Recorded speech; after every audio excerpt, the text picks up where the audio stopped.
I wanted to pick up on where Jonathan sort of started earlier today and talk about some of the great challenges that we have in public health communications in particular, but kind of communications in general.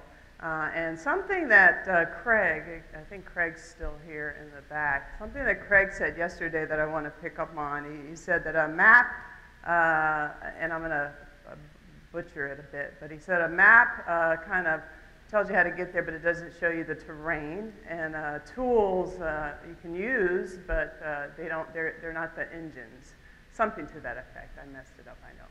But picking up on that, I think a lot about the content and our messages is sort of the maps. We want people to do things, and we give them information, and we hope that that information helps them to get somewhere.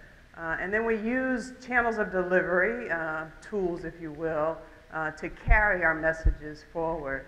And so I think as responsible professionals, it's important for us to figure out how do we take and integrate those messages and that content with the right tools and the right sort of channels and make sure that we get appropriately and responsibly get the information to the audiences that we want to get them to, and they receive it in a way that's appropriate.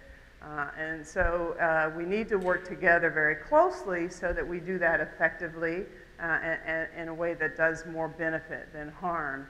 And sort of on that note, if we don't work together, I guess as many of us know, and as we take journeys, you can sort of lay in the back like your kids do and sort of wake up every now and then and say, are we there yet? Are we there yet? And maybe your message got across and maybe it did not. Or you can be sort of the Tim Allen approach if you're a tool person and just say, oh, I got a lot of horsepower, isn't it great? Isn't it wonderful? And maybe your message mattered and maybe it didn't.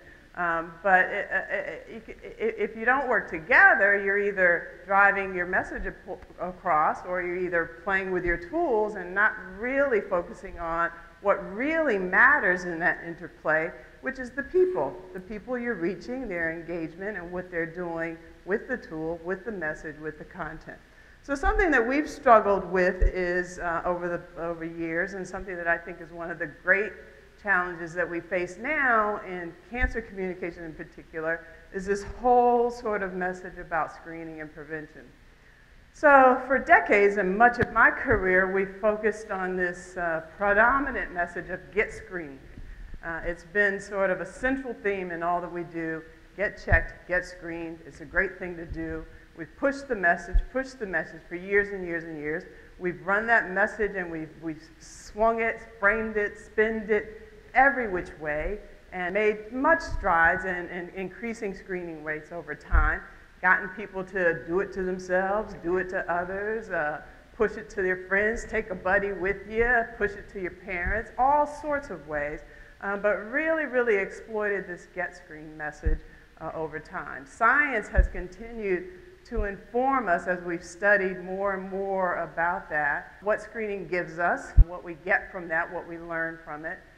And the message and the science has helped us hone in on exactly how those messages are received, what we're learning from screening in general, not just breast screening, but screenings across the board. As more and more data are gathered, we gather more and more information about what screening does, and that science sort of trickles out over time. There are two particular screens that without a doubt we can say with certainty they work. And they have far more benefit than anything else. And those are Pap test and FOBT, fecal occult blood test. You can use them, they do definite benefit, they're accurate, they tell you what we want them to tell you, and almost no harm whatsoever, and we can rest assured that they're the right thing to do. Beyond those two tests, almost any type of screening that you do has harms and benefits.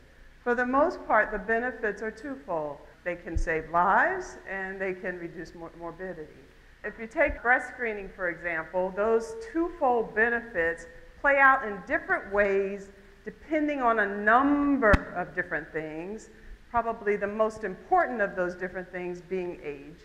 So if you take breast, for example, for women who are screened between 40 and 49, you could screen 1,000 women, and you'll see on the chart that you may find one woman screened that has breast cancer. And if you look on the right side, those numbers of women who are unscreened, you could find 2 women in 1,000 with breast cancer.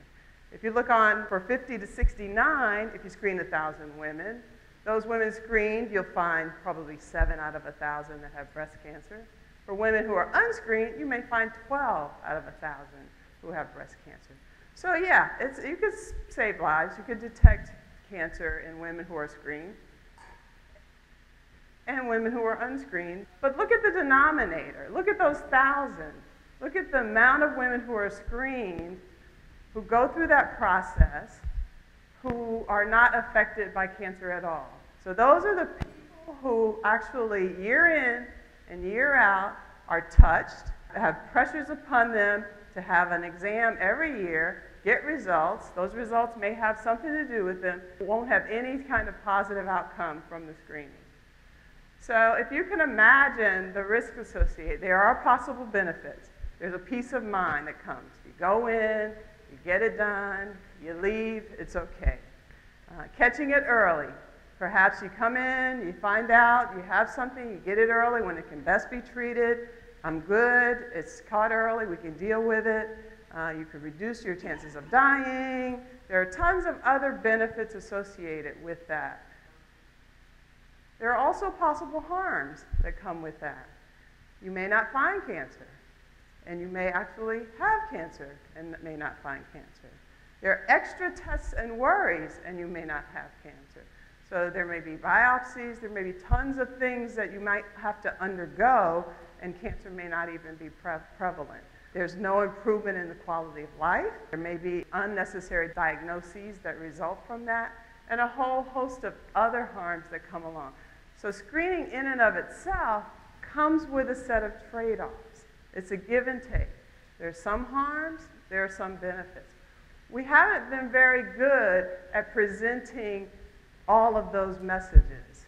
We've been very good at saying, get screened, it saves lives. Get screened, prevent death.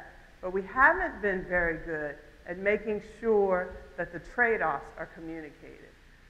Something that's another way to make the point is something that's been in the news lately is prostate cancer screening. So if you think about prostate cancer screening, for example, and just as an aside, prostate cancer is probably the slowest growing cancer that we know about. So the saying, as probably most of you know, is more men will die with prostate cancer than from prostate cancer. So it's the slowest growing cancer. It will probably not affect most people that have it. And so it's been in the news. I'm sure most of you have kept up with it. So imagine if 1,000 men between 50 and 70 were screened for prostate cancer. And just for the sake of numbers, I'm going to pretend that there are 1,000 people in this room. And ladies, forgive me, but I'm going to pretend that you're all men. So just put that aside and pretend you're all men today. So if there are 1,000 in this room that are men, 900 of you that are screened are going to be fine. There's going to be a negative finding. So let's just say this probably slice over here will be a positive screen. So of you 900, you'll sort of be fine, go home, but yet this one table over here, you'll be fine, go home, but you'll still probably have prostate cancer later. Of this slice over here of 100, most of you, probably 80 of you, will be fine. About 20, 22 of you will actually have prostate cancer. But the 80 of you, you're still going to go through some invasive procedure that's really going to knock you out. So there's a whole lot of issues associated with all of this stuff that we call screening.